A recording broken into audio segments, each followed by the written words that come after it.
नमस्कार, मैं हूं आपके साथ श्रवण चौहान। आप देखना शुरू कर चुके हैं न्यूज़ 9 नेटवर्क। हम इस वक्त मौजूद हैं उत्तर प्रदेश की कौशाम्बी जनपद की मंझनपुर विधानसभा में और यहां पे बसपा की मीटिंग होने वाली है और इसमें मुख्य अतिथि के तौर पर सतीश चंद्र मिश्रा आने वाले हैं। इसी को लेकर हम यहां लोगों से बातचीत करेंगे और जानेंगे कि माहौल क्या है। फिलहाल यहां आप सबसे पहले विजुअल दिखाइए कि किस प्रकार से जो कार्यकर्ता है वो मेहनत से जुटे हुए हैं और यहाँ जो युवा हैं सबसे खास बात ये है कि वो झंडा लेके खड़े हुए हैं। सबसे पहले तो हम इन्हीं युवा से बात करते हैं और जानते हैं।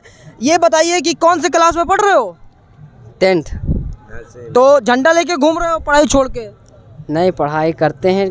बहन कुमारी मायावती के हम मीटिंग देखने आए हैं। अच्छा, तो वोट भी देंगे घर वाले की मीटिंग ही? वोट भी देंगे, सहयोग भी करेंगे और सरकार भी बनाएंगे बहन मायावती जी का। अच्छा, बहुत अच्छा, बहुत अच्छा। देख लीजिए उत्साह लोगों में देखिए और ये युवा साफ तौर पे कह रहा है कि सरकार बनाएंगे। सरकार बनने से आपको क्या फ़ायदा होगा? बहुत कुछ फ़ायदा होगा। जो ये क्या कहते हैं, जो ये महंगाई बढ़ रही है, हर एक चीज़ की महंगाई, किसानों को, बेरोजगारों को ये जो नफ़ा नुकसान हो रहा है इसका हमें फ़ायदा मिलेगा। बहन कुमारी मायावती नौकरी नहीं लोगे? नौकरी भी मिलेगी सबको। चलिए खैर, सबसे बड़ी समस्या तो इस समय उत्तर प्रदेश में नौकरी की ही है। जॉबलेस बहुत ज़्यादा हो गए हैं। यहाँ एक चाचा जी हैं, हम इनसे बात करते हैं। तो चाचा जी क्या कहना चाहेंगे, क्या माहौल है यहाँ का?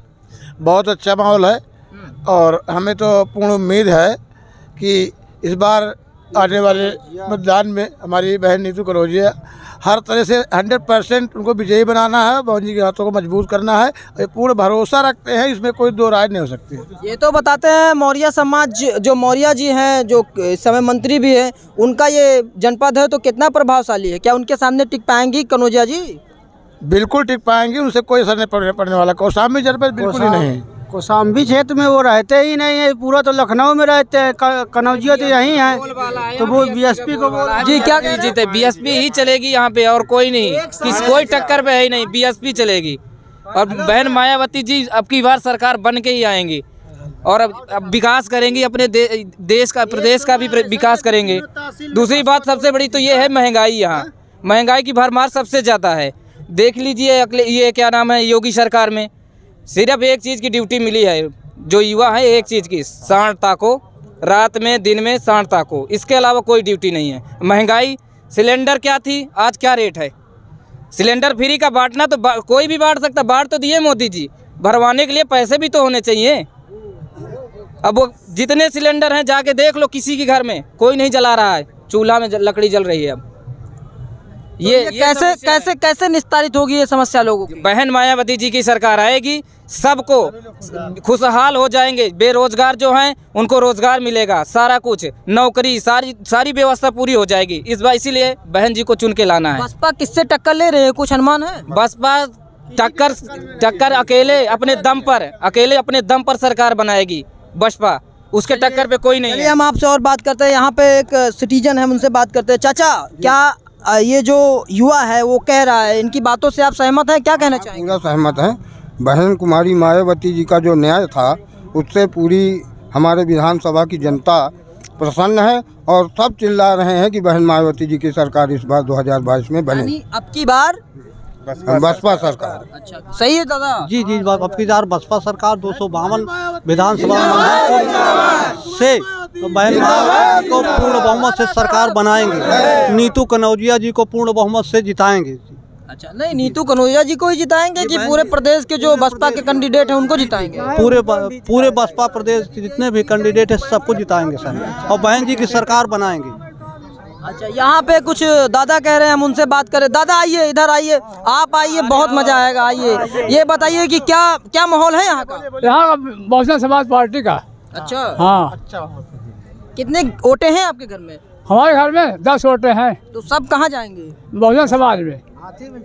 अच्छा, चलिए, ये देखिए दादा भी हैं यहाँ पे, हम इनसे बात करते हैं। और ये देख लीजिए गौछा जो है वो भी लगाए हुए हैं और इसमें साफ तौर पे बीएसपी यानी कट्टर सपोर्टर हैं। कट्टर सपोर्टर हैं आप जी? कुछ कह दीजिए आप। अरे हम ग्राम रक्सराय के रहने वाले हैं। हमारे यहाँ से लगभग 40-50 लोग यहाँ इकट्ठा होकर आए हैं। ठीक है, हम लोग ये मन बना रखे हैं कि बहन जी को यहाँ अंदर की प्रधानमंत्री बनाना है, ठीक है, मुख्यमंत्री बनाना, ठीक है। हम लोग ज़्यादा बोल पाते नहीं हैं, अभी फील्ड में निकलते नहीं, मगर यह कि पार्टी हमारे पास है, आदमी है, मतलब बड़े को है। हाथी छाप वाले में मारते हैं, बाकी कुछ नहीं देखते हैं। यानी कैंडिडेट कोई भी हो, लेकिन हाथी चुनाव उस पर मोहर मारना है बस, हो गया। अब किसी को नहीं, खाली एसपी खाली मायावती के नाम पर देते हैं कि हमको हाथी में वोट मारना है, सब पब्लिक को बताते हैं हाथी में देना है। कैंडिडेट से हमसे कोई भी आ जाए उससे मतलब नहीं, हमको हाथी देखना है। पार्टी से मतलब बस, पार्टी से मतलब पार्टी हो बस। क्योंकि हमारा मोदी जी जो थे ना, कह रहे थे कि मैं बिल वापस कर लिए, जब 15 लाख नहीं दे सके तो बिल वापस करके क्या करेंगे। यहाँ सफाया है। अच्छा, एक चीज ये बताइए कि चलो बिल वापसी हो गए, लेकिन 700 कुछ किसान जो शहीद हो गए, उनका जिम्मेदार कौन है, कुछ बताएंगे आप? इसका जिम्मेदार मोदी जी है, खुद जानते हैं कि यहाँ देखिए, यहाँ जब आपने घोषणा किया कि 15 लाख रुपए हम देंगे, उसका तुम घोषणा पूर्ण नहीं कर पाया। कर आगे हम बिल वापस कर लिया, तुम्हारी सबूत क्या है, तुम वापस करके दिखा रहे हो। पार्लियामेंट में आप आइए, इलेक्शन आ गया तो आप कह रहे हो हम वापस कर लेंगे और उसके बाद आप इसी तरह बोल रहे थे कि मैं 15 लाख दूंगा। पूरा चुनाव बीत गया, आज तक कभी नहीं आया, किसी के में नहीं आया। यानी कहने का मतलब जुमलाबाज है। और सर देखिए, झोला 150 का और उसमें का अनाज 100 रुपए का, ये कैसा न्याय है? आप बताइए, झोला जो 150 को छपवा के बेचता, अनाज 100 रुपए का, 100 रुपए का अनाज देता है और झोला 150 का। अगर वो पॉलीथीन में दिया जाए तो 150 का अनाज भी आ जाएगा, तो उसमें ज़्यादा हो जाएगा। आप समझिए, आप झोला तो आप 150 के दे रहे हो, अनाज आपका 100 रुपए का, और वो अनाज कैसे दे रहे हो? सिलेंडर आप देखिए 300 मत 900 को दे रहे हो, तो उसी में का 600 जो फायदा होता है उसी का आप अगर अनाज दे दिए तो उसमें क्या बहुत बहादुरी कर ली है। बहन जी तो ऐसे फ्री में देंगी, सरकार तो आने दो। वाह भाई वाह। अच्छा, क्या बता रहे थे, डिजिटल इंडिया क्या बात कर रहे थे? देखिए, सपा और बीजेपी ये दोनों जुमलों की सरकार है। सपा में आप देख लीजिए, मुस्लिम जियाउल हुक का हत्याकांड होता है, उसमें FIR नहीं लिखी जाती। जब ये जो आज सफाई नेता बन चुका है माननीय इंद्रजीत सरोज, ये वो जब अपने सत्ता में था तो ज़बरदस्ती अपने परिवार से ब्लॉक में किसानों का गेहूं का बीज ताला तोड़वा के बेचवा लेता था। हर कोटेदार से 2 बोरिया 4 बोरिया गुंडा टैक्स लेता था हर कोटेदार से। तो कौशाम्बी जिला के लिए न सपा हितकारी है न बीजेपी हितकारी है, क्योंकि देखिए, बहन कुमारी मायावती ने जब कौशाम्बी जिला बनाई थी, जब सत्ता से बाहर हो गई, जब सत्ता में सपा सरकार आती है तो कौशाम्बी जिला तोड़ने का काम समाजवादी पार्टी का नेता मुलायम सिंह करता है। इसलिए कौशाम्बी के लोगों के लिए सबसे ज़्यादा हितकारी सरकार है तो वो बहुजन समाज पार्टी है, जो हर सदैव विकास के लिए चलती रही और चलेगी जब तक रही। और जहां बात रही गुंडों की, देखिए, बसपा सरकार में गुंडा कोई भी हो, वो जात धर्म मजहब नहीं देखती है, क्योंकि बसपा सरकार के कार्यकाल में देवराज सीओ अंबेडकर समाज का था, लेकिन उसको 376 लगा करके उसको जेल भेजने का काम बहन मायावती की सरकार में किया गया है। यदि बहन जी अपना जाति देख करके वो फैसला करती तो देवराज जो है जेल के सलाखों में नहीं होता, वो CO बन करके SP वगैरह बना होता। तो इसलिए अच्छा, एक चीज़ ये बताइए आप कि भैया बताए हैं कि जो कौशाम्बी जनपद है, यहाँ पर बसपा ही हितकारी है, क्या जनपद में ही हितकारी साबित होगी कि पूरे प्रदेश में? नहीं, पूरे प्रदेश में होगी। अच्छा, हाँ, अपने देश में होगी या पूर्ण बहुमत से होगी? पूरे बहुमत से मुख्यमंत्री बनेंगे। इंद्रजीत सरोज जो बोल रहा है ना, वो बसपा के दम पे जीत रहा था। अब साइकिल में गया है ना, तीतर की तरफ बोलेगा टिल टका, लेकिन जीत नहीं पाएगा। नीतू कनौजिया जीतेगी, चक्कर में मत रहिए। पिछले पंचवर्षीय में जब यहाँ पर इंद्रजीत सरोज आया था तो ये बोल रहा था कि नीले कफन में आया हूँ, नीले कफन में जाऊंगा, यही बोल रहा था। आज वो सपा में क्यों है? ये सवाल आपका है? हाँ, हमने कहा उसका बोर्ड जो लगा है। खैर चलिए, बिल्कुल आप यहाँ पे देख सकते हैं कि जो समर्थक हैं उनके, वो किस प्रकार से यहाँ पे अपनी अपनी बातें रखी। यहाँ पे हाँ, क्या कहना चाह रहे हैं बताइए। देखिए, जो प्रेजेंट नेता है यहाँ सपा का, ये अपने वक्तव्य में कहा करता था, क्षेत्र की जनता से आप पता कर लीजिए, अपने वक्तव्य में कहा करता था जिस गाड़ी में लगा हो लाल झंडा उसको समझो बैठा एक गुंडा। हाँ, यही एक और बोला करता था कि आई हीर के एक गति ऐसे बड़ा हीर, आई पग पग डसे, आई कहूँ कहूँ डसे, हीर पग पग डसे, यही नेता बोलता था। इसके बाद बात आती है विकास के लिए।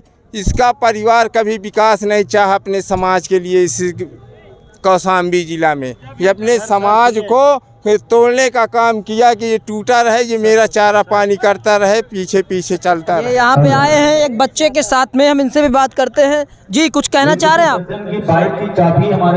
मैं कहना चाहता हूँ कि अभी पिछले 5 साल से जो कुछ हो रहा है किसानों या मजदूरों के साथ, अब 5